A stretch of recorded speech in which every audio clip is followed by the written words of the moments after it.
नमस्कार, बीजेपी के योद्धा में आपका स्वागत है। मैं हूं देवेंद्र कुशवाहा। जैसा कि आप जानते हैं कि बीजेपी ने 2024 लोकसभा चुनाव के लिए 195 उम्मीदवारों के नाम घोषित कर दिए हैं। अगर बात छत्तीसगढ़ की जाए तो यहां पर 11 लोकसभा की सीटें हैं और 11 लोकसभा सीटों के लिए प्रत्याशियों के नाम बीजेपी ने घोषित कर दिए हैं। अभी कांग्रेस ने अपने प्रत्याशियों के नाम घोषित नहीं किए हैं, यानी कि कोई भी सूची जारी नहीं की है।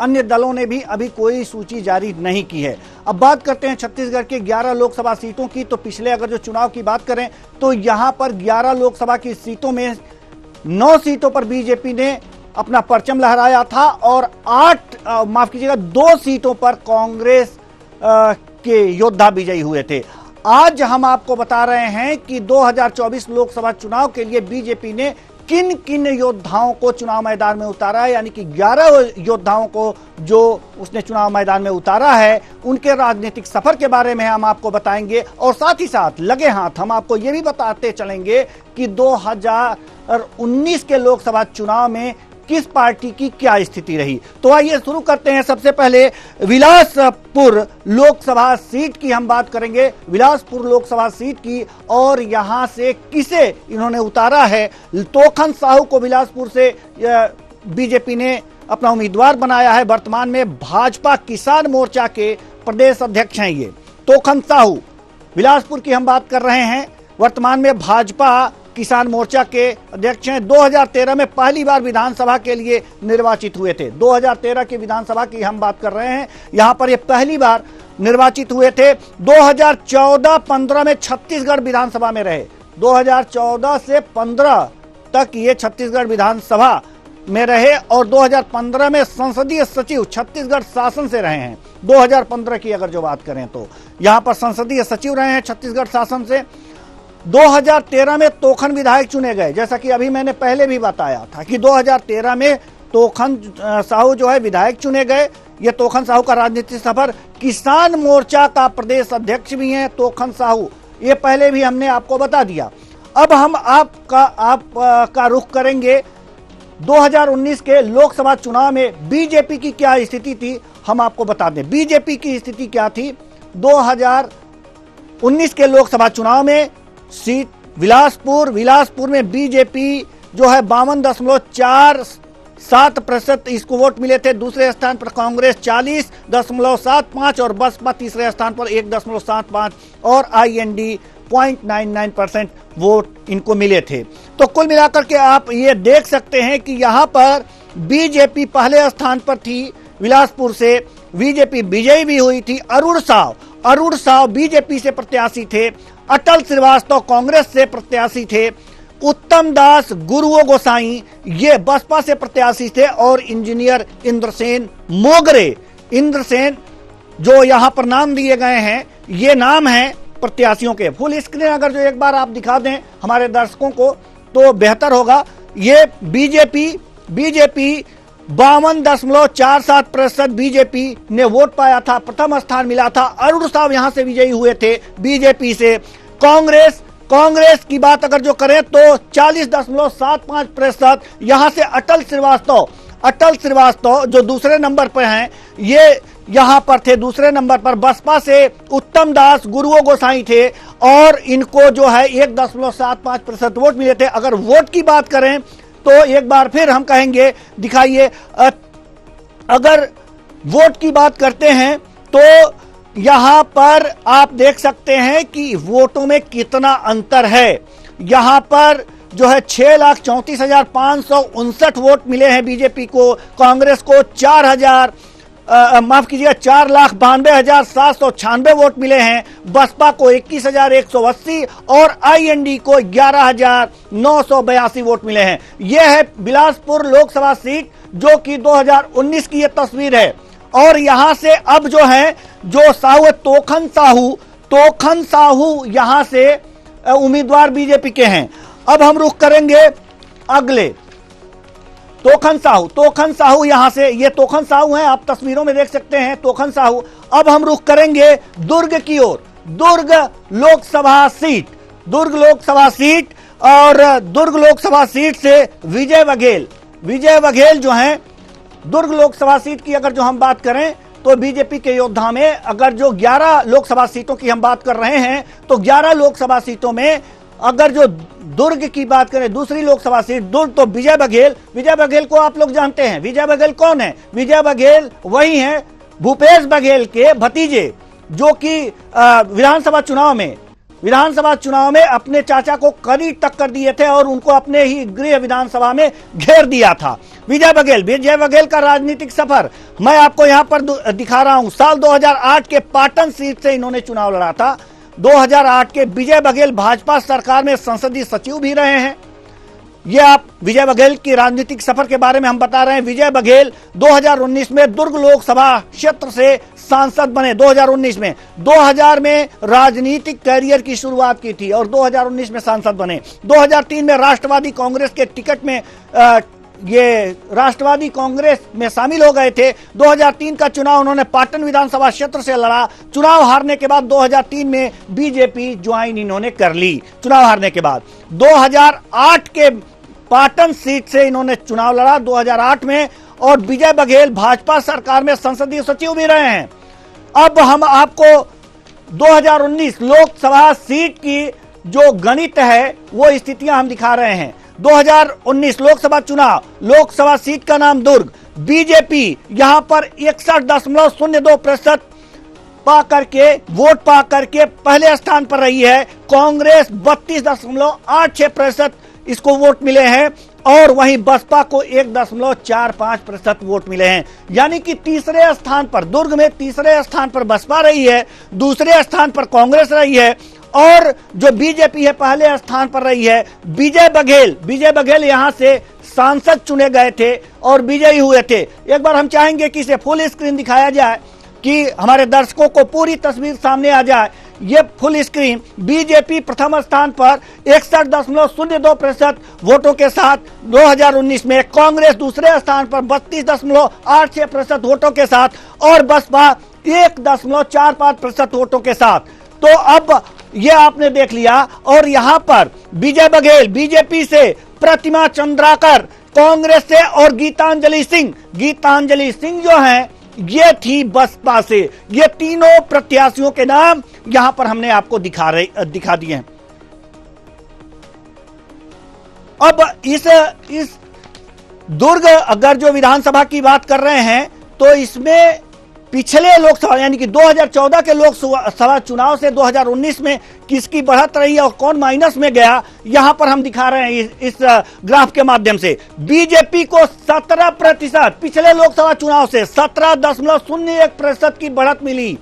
और यहीं पर हम आपको दिखाएं कांग्रेस को -12.49% ये नीचे आई है। यानी कि इसके वोट घटे हैं, कांग्रेस के वोट घटे हैं, और बसपा के भी यहां पर वोट घटे हैं। आप तस्वीरों में देख सकते हैं, ग्राफ में देख सकते हैं। ये लाइन के नीचे जो स्थिति है ये बता रही है कि कांग्रेस का वोट जो है दुर्ग लोकसभा में ये घटा हुआ है।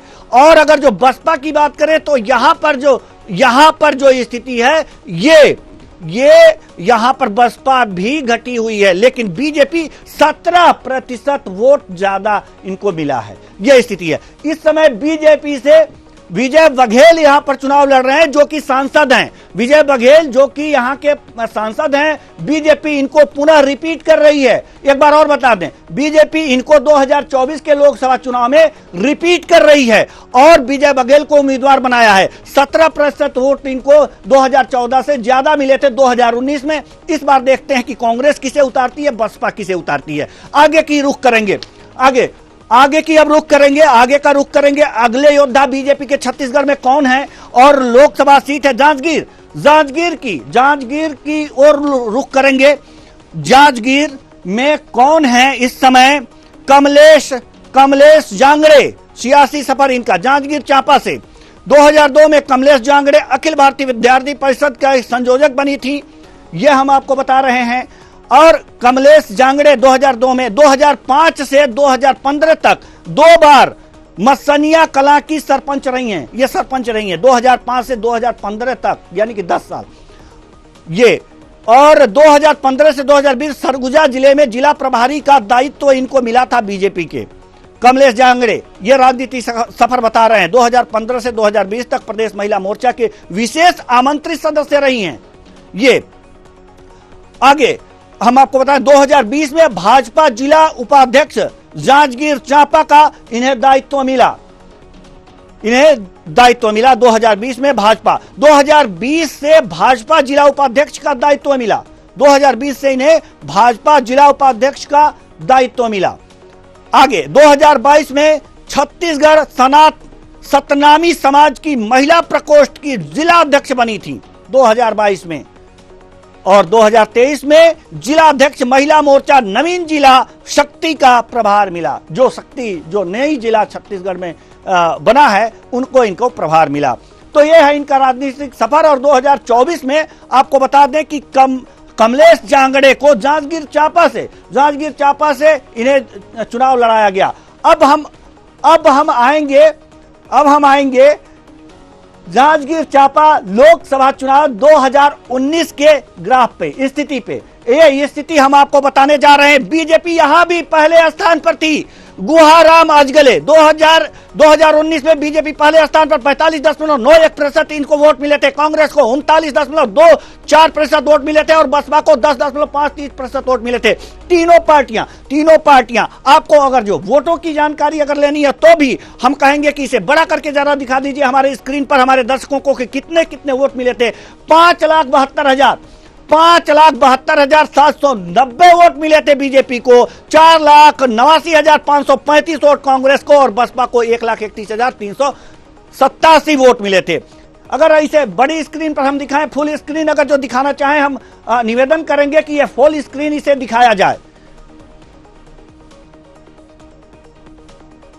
तो लोकसभा चुनाव 2019, लोकसभा सीट का नाम जांजगीर चांपा, बीजेपी 45.91% और ये जो आपको दिखाया जा रहा है 5,72,790 और ये वोट इनको मिला है। कांग्रेस को 4,89,535 वोट मिला है और बसपा को 1,31,387 वोट मिले हैं। ये वोट हैं। और यहां आप देख सकते हैं कि बीजेपी से कौन है, मैं आपको बताने जा रहा हूं। बीजेपी से गुहाराम अजगले यहां पर प्रत्याशी थे और कांग्रेस से रवि भारद्वाज प्रत्याशी थे। बसपा से रौदम रत्नाकर यहां पर प्रत्याशी थे। दौरम रत्नाकर यहां पर प्रत्याशी थे। दौरम रत्नाकर बसपा से, रवि भारद्वाज दूसरे स्थान पर कांग्रेस से और गुहाराम अजगले बीजेपी से। अब हम आ जाते हैं कोरबा की बात हम कर लेते हैं। कोरबा लोकसभा सीट कोरबा की तरफ हम रुख करते हैं और कोरबा में सरोज पांडे को बीजेपी ने अपना प्रत्याशी बताया है। कोरबा में यह सरोज पांडे को प्रत्याशी साल 2018 में सरोज पांडे चुनी गई थी। सरोज पांडे ने कांग्रेस के प्रत्याशी लेखराम साहू को हराया था। साल 2000 और 2005 में दूसरी बार दुर्ग की मेयर बनी। यह सरोज पांडे का राजनीतिक सफर। साल 2008 में पहली बार वैशाली नगर से विधायक चुनी गई और साल 2009 के लोकसभा चुनाव में दुर्ग संसदीय सीट से जीत हासिल की। 2013 में भाजपा महिला मोर्चा की राष्ट्रीय अध्यक्ष बनी थी और बीजेपी ने उन्हें पार्टी का राष्ट्रीय महासचिव बनाया था। मार्च 2018 में राज्यसभा के लिए इन्हें चुना गया था, राज्यसभा के लिए सरोज पांडे को।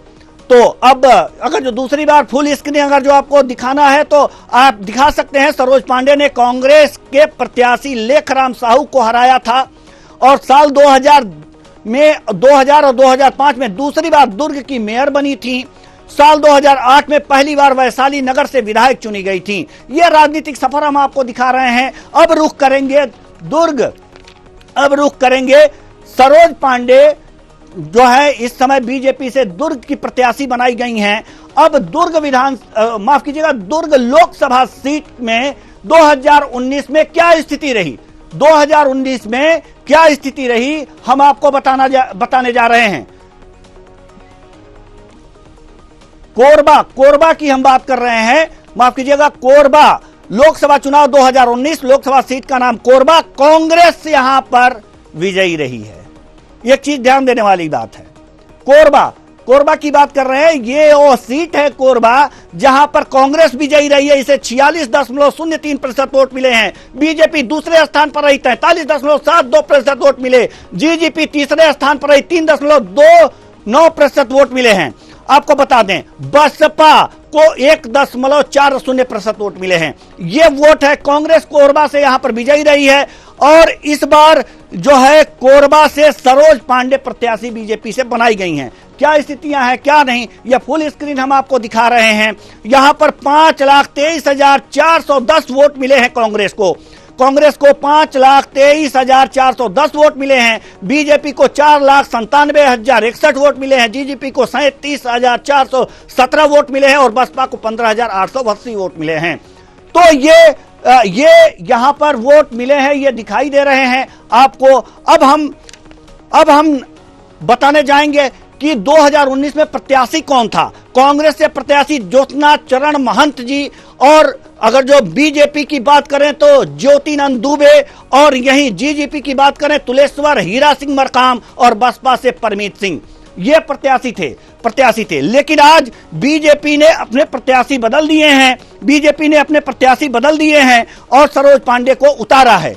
यहां पर अगर जो बात करें बीजेपी की तो ज्योत्सना चरण दास महंत यहां पर प्रत्याशी थे, और आपको बताएं कि अब सरोज पांडे यहां से प्रत्याशी हैं।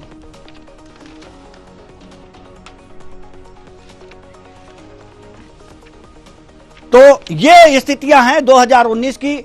तो 2019 की स्थिति हमने कोरबा की बताई कि क्या स्थिति है। अब वक्त हो चला है एक छोटे से ब्रेक का। ब्रेक के बाद जल्द लौटेंगे, लेते हैं एक छोटा सा ब्रेक।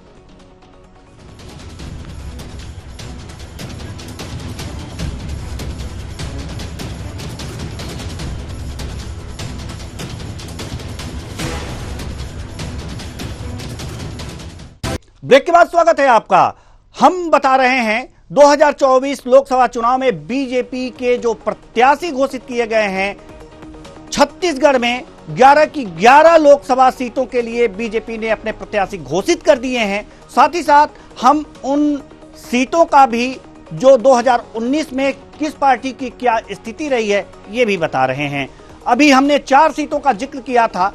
अब हम रायपुर से पुनः शुरुआत करते हैं कि रायपुर लोकसभा सीट की क्या स्थिति है। यहां पर बृजमोहन अग्रवाल का सियासी सफर, भौगोलिक समीकरण के हिसाब से बृजमोहन को यहां पर उतारा गया है। साल 2090 में पहली बार ये विधायक बने थे बृजमोहन अग्रवाल कभी चुनाव नहीं हारे, इनका ये रिकॉर्ड है।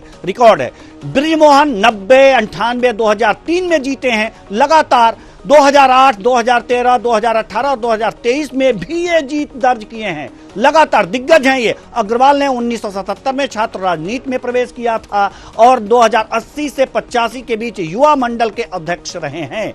तो कुल मिलाकर के 1981 से 1982 में छात्र संघ के अध्यक्ष रहे। और बृजमोहन अग्रवाल, ये भौगोलिक समीकरण के हिसाब से बृजमोहन को यहां पर जिम्मा सौंपा गया है। आप फुल स्क्रीन ये देख रहे हैं बृजमोहन अग्रवाल का सियासी सफर। बृजमोहन अग्रवाल कभी चुनाव नहीं हारे हैं, ये इनका रिकॉर्ड है। बृजमोहन 1990, 1998, 2003 में जीते। उसके बाद 2008, 2013, 2018 और 23 में भी इन्होंने जीत दर्ज की। यह विधानसभा चुनाव की बात। अग्रवाल ने 1977 में छात्र राजनीति में प्रवेश किया। 1980 में 1985 के बीच युवा मंडल के अध्यक्ष रहे। ये आप देख रहे हैं। 1981 से 1982 में छात्र संघ के अध्यक्ष रहे हैं। तो कुल मिलाकर के अब हम 2019 लोकसभा चुनाव में क्या स्थिति थी किस पार्टी की, जल्दी से नजर डाल लेते हैं। ये लोकसभा सीट का नाम रायपुर। बीजेपी को 60.01%, कांग्रेस को 35.07% और बसपा को 0.76% और IND को 0.69% वोट मिले हैं। अब हम इनके वोटों की बात कर लें। वोट कितने मिले हैं फुल स्क्रीन दिखाइए जरा हमारे दर्शकों को। 8,37,902 वोट बीजेपी को, कांग्रेस को 4,89,664, बसपा को 10,529 और IND को 9,690 वोट मिले हैं। ये वोट हम दिखा रहे हैं। यहां पर सुशील कुमार सोनी बीजेपी से, कांग्रेस से प्रमोद दुबे, बसपा से अखिलेश कुमार साहू और IND से संतोष यादव। ये हमारी स्थितियां हैं 2019 की। अब हम रुख करेंगे अगली लोकसभा सीट का हम रुख करेंगे। और ये लोकसभा सीट जो है ये रायगढ़ है। रायगढ़ लोकसभा सीट की ओर हम रुख करेंगे। रायगढ़ लोकसभा सीट का हम रुख करेंगे। यहां से जो बीजेपी ने प्रत्याशी उतारा है वो रायगढ़ बीजेपी प्रत्याशी राधे श्याम राठिया का लंबा राजनीतिक अनुभव है। इस रायगढ़ सीट से राठिया प्रत्याशी हैं। 1995 में गांव के उपसरपंच बनकर राजनीति में आए थे। और आपको बताएं 1995 से लेकर 2000 तक गांव छराट नगर के निर्विरोध अध्यक्ष रहे हैं। 2000 से 2005 तक सदस्य जिला पंचायत रायगढ़ रहे हैं। यह राजनीतिक सफर हम राठिया का बता रहे हैं, राधे श्याम राठिया का। 2005 से 2010 तक अध्यक्ष जनपद पंचायत घर घोड़ा रहे हैं। ये बीजेपी के उम्मीदवार है रायगढ़ से। वर्ष 2010 से 2015 तक सदस्य जिला पंचायत रायगढ़ रहे हैं। ये हम आपको बता रहे हैं। 2015 से 2020 तक निर्विरोध जनपद सदस्य घर घोड़ा रहे। ये अब हम रुख करेंगे पिछले लोकसभा चुनाव की तरफ, यानी कि 2019 लोकसभा चुनाव किस पार्टी की क्या स्थिति रही है, जल्दी से नजर डाल लेते हैं हम। बीजेपी को मिले थे 48.76% वोट, कांग्रेस को 43.87%, बसपा को 1.997% और आईएनडी को 0.75% वोट मिले हैं। यहां पर अगर जो हम बात करें, अब फुल स्क्रीन दिखाइए, हम अब बात करें अगर जो बीजेपी को जो सीटें मिली हैं वो 6 लाख माफ कीजिएगा वोट मिले हैं 6,58,335, कांग्रेस को 5,92,308, बसपा को 26,596 और 15,729 अदर पार्टी को। तो ये रायगढ़ की पिछली लोकसभा सीटों की। अब हम बात करेंगे प्रत्याशी की। बीजेपी ने गोमती साई को प्रत्याशी बनाया था, लालजी सिंह राठिया कांग्रेस और मासूम कुजूर को बसपा ने, और आईएनडी ने प्रकाश कुमार उरांव को चुनाव मैदान में उतारा था। ये स्थितियां हैं। आपने एक साइड में आप देख रहे हैं प्रत्याशियों के नाम जो 2019 लोकसभा चुनाव में रायगढ़ से प्रत्याशी थे, जहां पर गोमती साई सांसद बनी थी, बीजेपी से जीत दर्ज किया था। हम अब रुख करेंगे अगले लोकसभा सीट की, जहां पर बीजेपी ने अगला जो लोकसभा सीट है राजनांदगांव, और यहां से यह उतारा गया है संतोष पांडे को उतारा गया है राजनांदगांव से। इन्हें प्रत्याशी बनाया गया है संतोष पांडे को। और आपको बता दें कि आरएसएस के बाल्यकाल से स्वयंसेवक हैं पांडे, बाल्यकाल से। बड़ी विचित्र स्थिति। राजनांदगांव जिला के युवा मोर्चा के 2 बार अध्यक्ष रहे हैं। संतोष पांडे का सियासी सफर हम आपको बता रहे हैं। भाजपा के 2 बार प्रदेश मंत्री रहने के अलावा प्रदेश महामंत्री भी रहे हैं संतोष पांडे। भाजपा के 2 बार प्रदेश मंत्री रहने के अलावा कृषि उपज मंडी कवर्धा के अध्यक्ष भी रहे हैं। ये कृषि उपज मंडी कवर्धा के अध्यक्ष भी रहे हैं। काफी लंबा अनुभव। खेल एवं युवा कल्याण आयोग के प्रदेश अध्यक्ष भी रहे हैं, यानी कि युवाओं के कल्याण और खेल कूद से संबंधित बातों का भी इनका लंबा अनुभव है। संतोष पांडे भारतीय जनता युवा मोर्चा के प्रदेश प्रभारी रहे। ये हैं संतोष पांडे, जिनका सियासी सफर हमने आपको दिखाया है। रमन सिंह के कार्यकाल के दौरान विकास यात्रा के प्रभारी भी रहे हैं। रमन सिंह के विकास यात्रा के दौरान प्रशिक्षण प्रकोष्ठ के प्रांत के सह संयोजक भी रहे हैं। प्रांत सह संयोजक, प्रशिक्षण प्रकोष्ठ के प्रांत सह संयोजक। यह संतोष पांडे का हम सियासी सफर। 2019 में संतोष पांडे को राजनांदगांव सीट से चुनाव मैदान में उतारा गया था। और आपको बता दें कि अब 2024 में भी संतोष पांडे 2019 को सूचना एवं प्रसारण मंत्रालय के स्टैंडिंग कमेटी के मेंबर बने। अब 2024 में इन्हें टिकट दिया गया है राजनांदगांव से इनको टिकट दिया गया है। शासकीय आश्वासन संबंधी समिति के भी ये सदस्य रहे हैं 2019 में। तो अब ग्राफिक्स के माध्यम से 2019 की सीट के बारे में हम आपको बता दें। ग्राफिक्स के माध्यम से राजनांदगांव का बीजेपी पहले स्थान पर 50.68% इनको वोट मिले थे। कांग्रेस को 42.11% वोट मिले थे, बसपा को 1.31% वोट मिले थे। अब इसे फुल स्क्रीन अगर जो दिखाएं तो 6,62,387 वोट बीजेपी को मिले थे, कांग्रेस को 5,50,421 वोट मिले थे और बसपा को 17,145 वोट मिले थे। अब आते हैं, अगर जो बात करते हैं प्रत्याशियों की, तो प्रत्याशियों की बात करें तो यहां पर बीजेपी से संतोष पांडे, कांग्रेस से भोलाराम साहू और बसपा से रविता लाकड़ा यानी कि ध्रुव, इनको जो है टिकट मिला था। संतोष पांडे यहां से विजयी रहे थे। संतोष पांडे 2019 में यहां से विजयी रहे थे। तो कुल मिलाकर के अब अगले लोकसभा सीट की तरफ हम रुख करेंगे। सरगुजा की तरफ हम रुख करेंगे। सरगुजा लोकसभा सीट की तरफ हम रुख करेंगे। यहां से जो प्रत्याशी बनाए गए हैं, सरगुजा से जो प्रत्याशी बनाए गए, चिंतामणि महाराज यहां से प्रत्याशी बीजेपी के बनाए, सरगुजा सीट से लोकसभा प्रत्याशी हैं। चिंतामणि 2004 से 2008 तक राज्य संस्कृत बोर्ड के अध्यक्ष रहे हैं। फुल स्क्रीन चिंतामणि महाराज 2008 में सामरी विधानसभा से निर्दलीय चुनाव लड़े लेकिन हार गए। 2013 में कांग्रेस के टिकट पर सामरी विधानसभा से चुनाव लड़े, विधायक बने। फुल स्क्रीन अगर जो दिखा दें एक बार में ही खत्म हो जाएगा। 2018 के विधानसभा चुनाव में कांग्रेस ने दोबारा उन पर भरोसा जताया। यह बड़ी चीज चिंतामणि महाराज की। फिर उनकी बीजेपी में घर वापसी हो गई, यानी कि बाहर भी गए थे और फिर घर वापसी भी हुई है। अब इनको चिंतामणि महाराज का यह था सियासी सफर। और अब हम दिखा रहे हैं सरगुजा का 2019 का लोकसभा सीट में किस पार्टी की क्या स्थिति रही है। बीजेपी 51.62% वोट, कांग्रेस को 39.5%, जीजीपी को 1.91 और बसपा यहां चौथे स्थान पर 0.37%।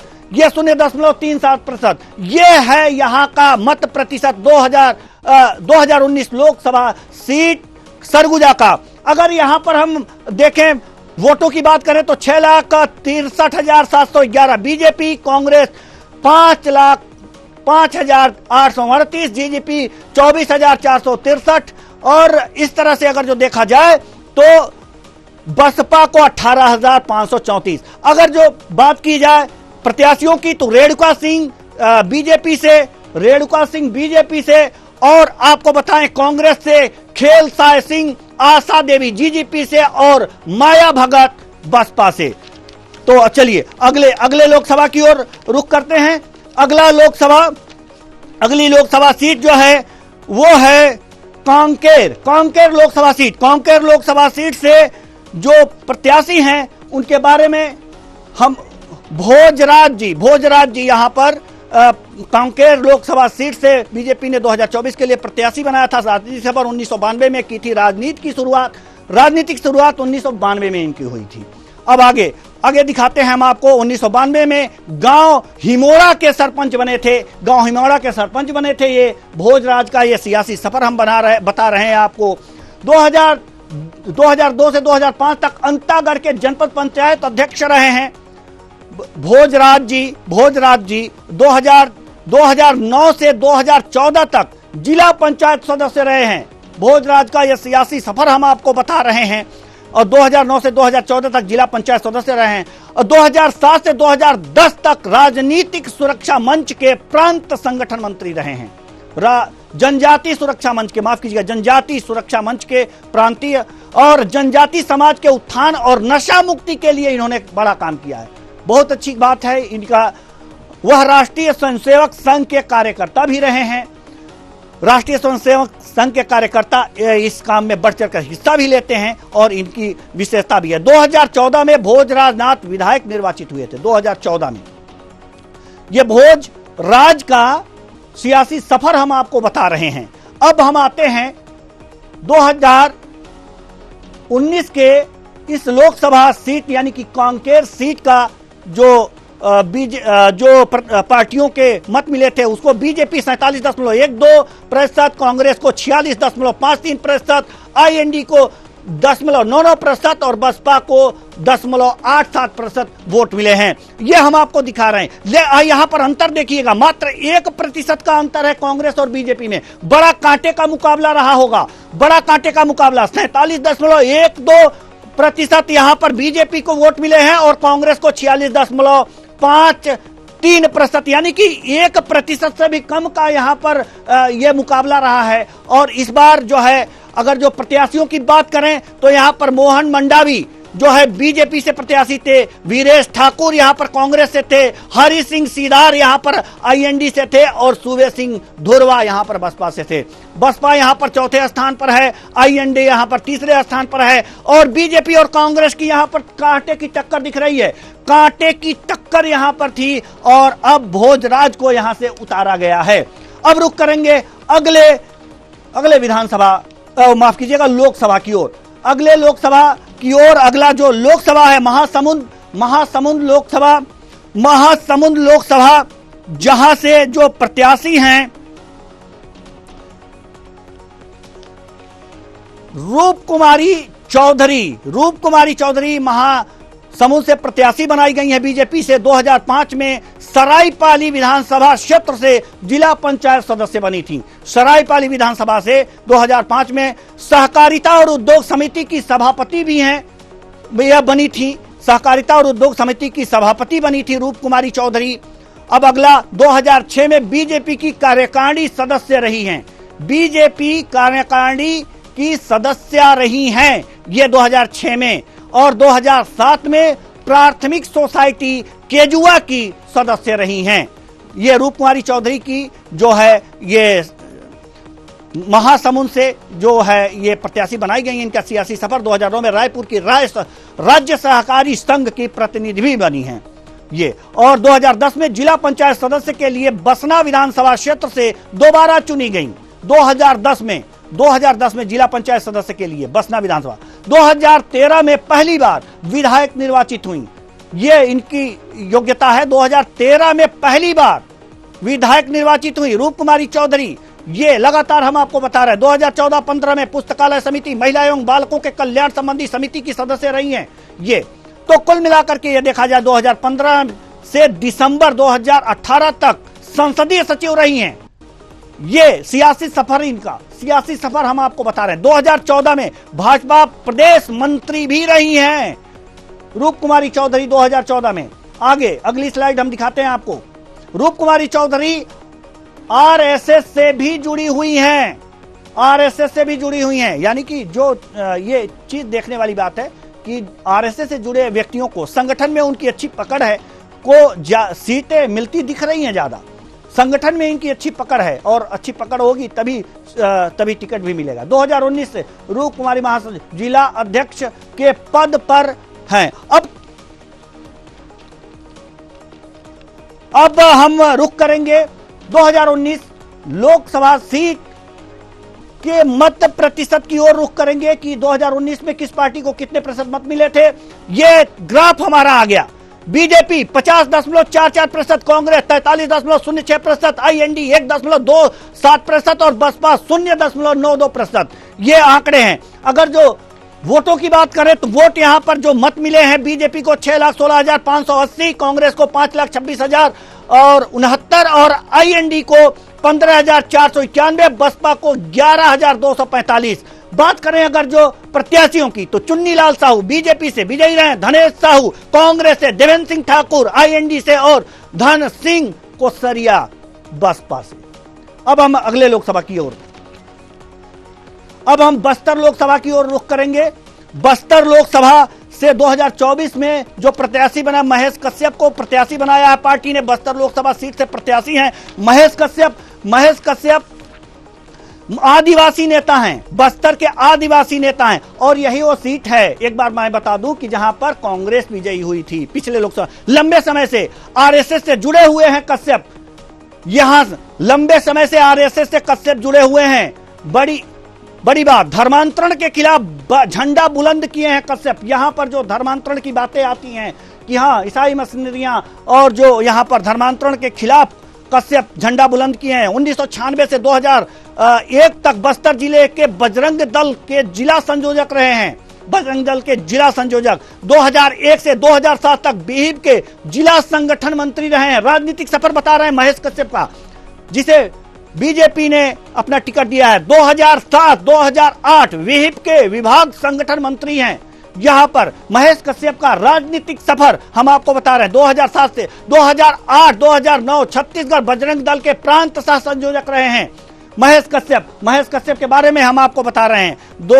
अब 2010-2012 विश्व हिंदू परिषद के प्रदेश कार्यकारिणी के सदस्य रहे हैं। 2010 से 2012 यानी कि 2 साल तक बीहिप के प्रदेश कार्यकारिणी के बस्तर जिले के पतंजलि योग समिति के युवा भारत अध्यक्ष भी रहे हैं। ये जो महेश कश्यप हैं, इनको बीजेपी ने यहां से उतारा है, बस्तर से उतारा है। 2011 भ्रष्टाचार मिटाओ सत्याग्रह आंदोलन दिल्ली में भाग लिया। 2011 में छत्तीसगढ़ प्रांत के बजरंग दल साप्ताहिक मिलन प्रमुख रहे हैं महेश कश्यप। ये साप्ताहिक मिलन प्रमुख रहे हैं बजरंग दल के छत्तीसगढ़ प्रांत के। 2014 से 2019 में बस्तर जिले के सरपंच महासंघ के सह संयोजक प्रभारी रहे हैं महेश कश्यप। यह है राजनीतिक सफर। 2016 में बस्तर सांस्कृतिक सुरक्षा मंच के संभागीय संयोजक रहे हैं महेश कश्यप का हम राजनीतिक सफर आपको बता रहे हैं। बस्तर जिला कबड्डी संघ के सह सचिव भी रहे हैं। तो खेलकूद का भी अनुभव है। मिशनरियों के खिलाफ यानी कि धर्मांतरण के खिलाफ इन्होंने काम किया है। एसपीसीए कमेटी के सह सचिव रहे हैं। यह कमेटी है, कमेटी के सह सचिव रहे हैं। एसपीसीए कमेटी के सह सचिव, कबड्डी संघ के उपाध्यक्ष भी रहे हैं। तो ये तमाम इनके साथ उपलब्धियां जुड़ी हुई हैं। अब विश्व हिंदू परिषद के प्रांतीय अध्यक्ष रहे हैं। और अब हम रुख करेंगे यहां के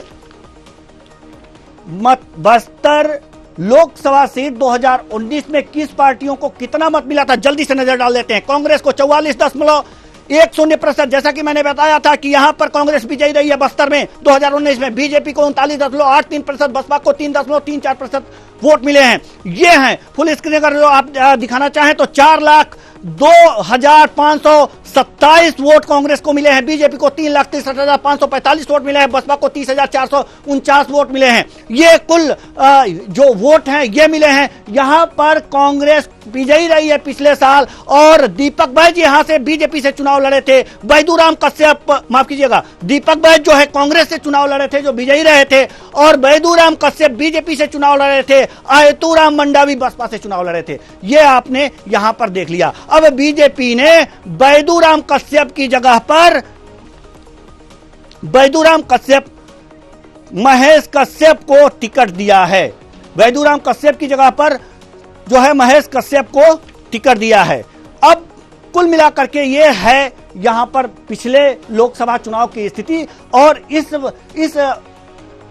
इस साल यानी कि 2024 लोकसभा चुनाव में बीजेपी ने अपने जो महारथी उतारे थे उनका विवरण। 11 लोकसभा सीटों में 11 प्रत्याशियों को खड़ा कर दिया है। अपनी पहली ही लिस्ट में उनके नाम घोषित कर दिए हैं। छत्तीसगढ़ के 11 लोकसभा सीटों के 11 लोकसभा प्रत्याशियों के बीजेपी ने नाम घोषित किए थे। उनके राजनीतिक सफर के बारे में बताया। उनके जो 2019 लोकसभा जो सीट है उनकी क्या स्थिति थी, किस पार्टी की, यह भी हमने आपको बता दिया। तो फिलहाल इस कार्यक्रम बीजेपी के योद्धा के इस कार्यक्रम में बस इतना ही। मुझे दीजिए इजाजत। नमस्कार।